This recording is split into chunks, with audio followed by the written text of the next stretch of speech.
آپ کو معلوم ہے کہ ماہ ربیع الاول کا آغاز ہو چکا ہے، دوسری تاریخ ختم ہوئی اور آج ہم تیسری شب میں اس وقت یہاں بیٹھے ہیں۔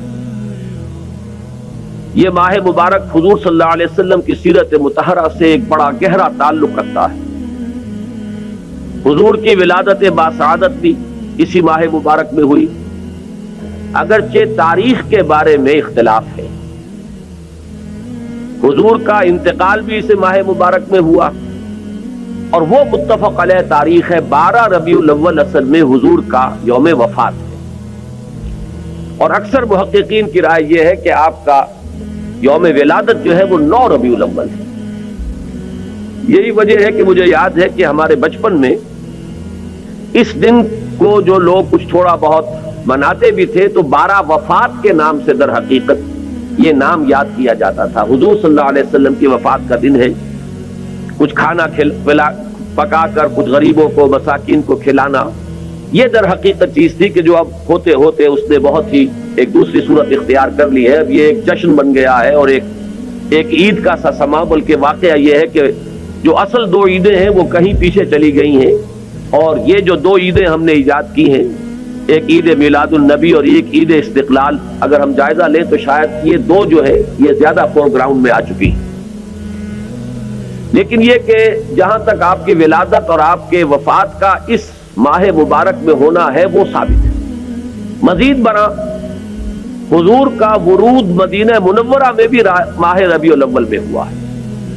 اس پہلو سے اگر اس ماہ مبارک میں ہم سیرت النبی کے مطالعے کا ایک خاص موضوع رکھیں، کسی تاریخ کے تعین کے بغیر اس مہینے کی مناسبت سے سیرت مطہرہ پر گفتگویں ہو، غور و فکر ہو، اور اس میں بھی عملی پہلو سامنے ہو، اتباع کا جذبہ ہو، سمجھنا سمجھانا اس لیے ہو کہ اس پر عمل کرنا ہے، تو یقیناً یہ چیز ہمارے لیے بہت مفید ہوگی اور ہمارے بہت سے امراض کا شاید اس سے مداوع ہو سکے۔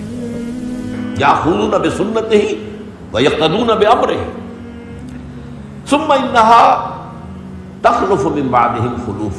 پھر ہمیشہ یہ ہوتا، ہر نبی کا جاننے والوں میں، پہچاننے والوں میں، ماننے والوں میں ہوا ہے، امت محمد بھی مستثنیٰ نہیں ہے۔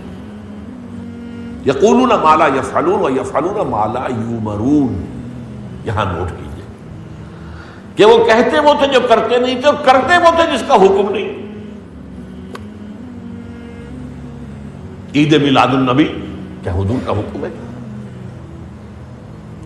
کیا اس کا کوئی ثبوت صحابہ سے ہے؟ کیا ہم صحابہ کے مقابلے میں حضور سے زیادہ محبت کرتے ہیں؟ لیکن تھا کہ معاملہ ما لا یؤمرون، جس چیز کا حکم ہوا نہیں اس پر عمل ہو رہا۔ یہ ہے در حقیقت رسم پرستی، اور رسم کے اندر پھر اضافہ ہوتے چلا جانا، اس پر ردے پر چڑھتے چلے جانا جو ہے، یہ دوسرا سبب ہے۔ اور اس کا ایک نتیجہ جو نکلتا ہے وہ اسی پر بات ختم کروں گا، اگرچہ ایک اور حدیث جو ہے اس موضوع پر بہت اہم ہے۔ نتیجہ کیا نکلتا ہے؟ جہاں بدعت آئے گی سنت رخصت ہو جائے گی۔